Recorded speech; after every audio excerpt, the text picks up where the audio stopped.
May God's peace, mercy and blessings be upon you. My name is Muhammad. New video and new story. But before starting, do not forget to pray for the Prophet Muhammad. May God bless him and grant him peace. Let's begin. This story of ours was spread in the past, specifically in the year 2006, by a person named Mutib al-Harithi. This person was working as a teacher in one of Taif's schools, and for some reason he decided to move to the Wadi al-Dawasir area. The distance between the city of Taif and Wadi al-Dawasir was approximately 7 hours. In the beginning, everything was fine and nothing strange spread in the matter, so he relied on God and got into his car and headed to Wadi al-Dawasir, the area where he wanted to work. The first problem that Mutib faced was his failure to memorize the route. For this reason, Mutib decided to seek the help of one of the people who knew the route of the road well, and he always went to the Wadi al-Dawasir area. The school road had a cut-off area, and according to belief, it was around this area. The road was empty, and it was very scary and frightening, and if anyone went alone, there was a high probability that he would get lost on the road. After they arrived at the school, some problems occurred in the administration. The school principal refused to let Mutib enter unless ordered by the old school, and for this reason Mutib had to return to his school in the old city of Taif for permission to allow him to work in the second school and then return to the Wadi al-Dawasir area. And indeed, Mutib relied on God. Then he got into his car and headed to Taif, which took him 7 hours, but the second time he did not return alone, but decided to take his brother and son with him to Eternal. But unfortunately, the biggest mistake they made was that none of them knew the road. They relied heavily on signs only, and because the road was long, the car ran out of fuel. After that, they decided to get out of the car and look for any gas station close to them, and suddenly, during their search, they saw a stranger was standing on the side of the road. The person was somewhat strange because he was not calm. This caused the young people to be surprised. Some of them decided to ask that person, and some of them did not even want to approach him. After a long discussion, they all agreed to ask that person. Indeed, they approached that person and asked him, and he answered them, saying there is a gas station 20 kilometers away from here in a small village. But the strange thing was that when they arrived at the village, they were shocked. The village was an abandoned village, devoid of residents.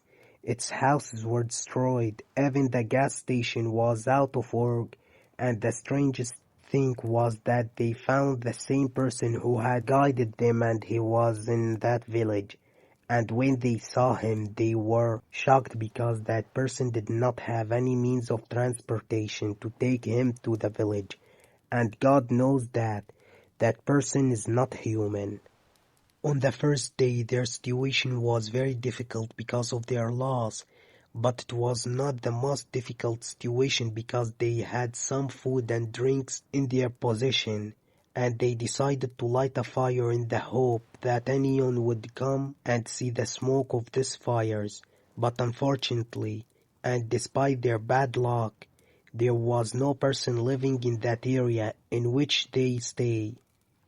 At the same time, in the place where they were sitting, Mutib was saying that he heard strange sounds, and according to his explanation, these voices were not human voices, to that point that his brother became afraid and looked Jewish, thinking a lot about what his brother Mutib said, and he began quarreling with his brother Mutib and his cousin because of his scattered thoughts. One day, while they were walking in the village and searching for anything in the hope that it would save them, they noticed the bones of corpses on the ground, and the fear began to increase in their hearts.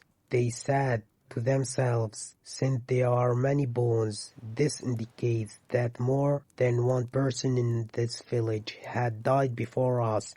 But of all the situations they went through, Meteb says, one of the most difficult situations was while we were sitting in the tent. I heard voices as if they were calling us, strange voices that were not human voices at all, but we did not care about these voices and ignored them. But my friends, the more we ignored those voices, the more difficult the situations became. He said there was a young girl who used to come to the outskirts of the tent, turn around, then come inside and look at us, then leave. She used to come at some times, especially at night. So we were completely certain that we were in a haunted place because those situations and things that were happening in front of us were not caused by an active act, and it began to become increasingly difficult to stay in that place. The biggest problem was that they began to run out of the food and drink to the point that one day they drank radiator water in the car, and when they noticed that the matter seemed to be getting more difficult and complicated, they left the tent and tried to go to another place. So they took their belongings and began walking on foot, hoping to find someone save them. According to what Mit'ab said, their situation was so difficult that it took them a whole day to walk on their feet. But thanks to the mercy of God Almighty and then their good luck, they found the right person to help them. They stopped that person and told him, "We are from the city of Taif." And they told him what happened to them. That person seemed to believe them, especially when he saw the situation they were in. After he gave them food, he told them that he owns a house in the wilderness and knows many things in this area. That person asked them, "What brought you?" They came here and told him what had happened to them, and he told them that that village where they got lost was very dangerous and was called the village of Wadi al-Jinn, a very frightening and terrifying place that they should never have passed through. After he saw that their condition was very critical, he took them to Riyadh and then admitted them to a hospital because they were on the verge of death. Some people say about that valley that it is a completely unnatural valley.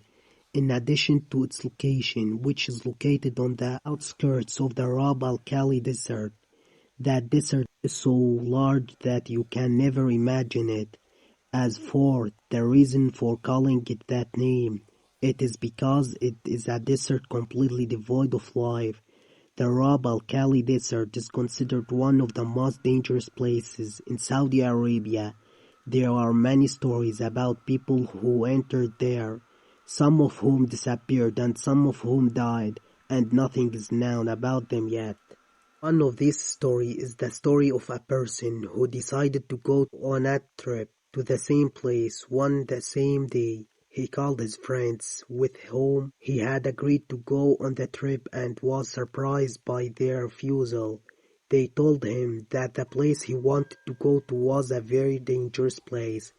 That young man said to himself, "I can't go alone." One of his friends decided to show him the easier and faster road. He heard his friend's words and then headed off that road. The problem was not here, but rather that the person began to get lost. While he was walking, they lost the road and the car's fuel began to run out little by little until it stopped working. So that person got out of his car and started searching for anyone to rescue him. But as you know, he was in the desert of the empty quarter where no one rarely comes, and he did not find anyone to rescue him. It took almost an entire day of searching to no avail, and after he walked a long distance, he felt he was thirsty and decided to go back to the car in order to drink some water that he had left in the car. But he faced a problem during his return when he lost his footprints, and here he fell into a bigger and more difficult problem because he did not know the way. After deep thinking, he discovered that he had only one solution, which was to sleep in the same place he arrived in. In fact, he slept until the morning after he woke up on the second day. It seemed it's getting more difficult, and it was the worst day for him since he got lost. He also started hearing strange noises and voices calling his name, but when he goes to the source of the sound he doesn't find any on. He also felt that someone was throwing stones at him, someone was dragging him by his feet, and many other terrifying things. After several hours, the sun began to set.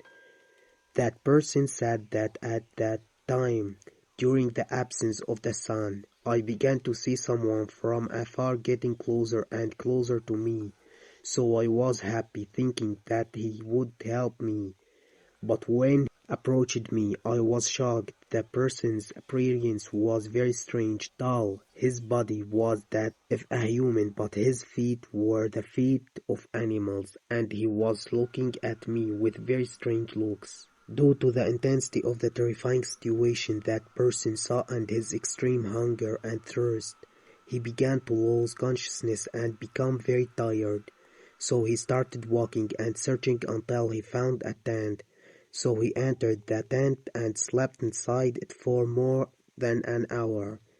Surrounding that tent were some camels and several livestock.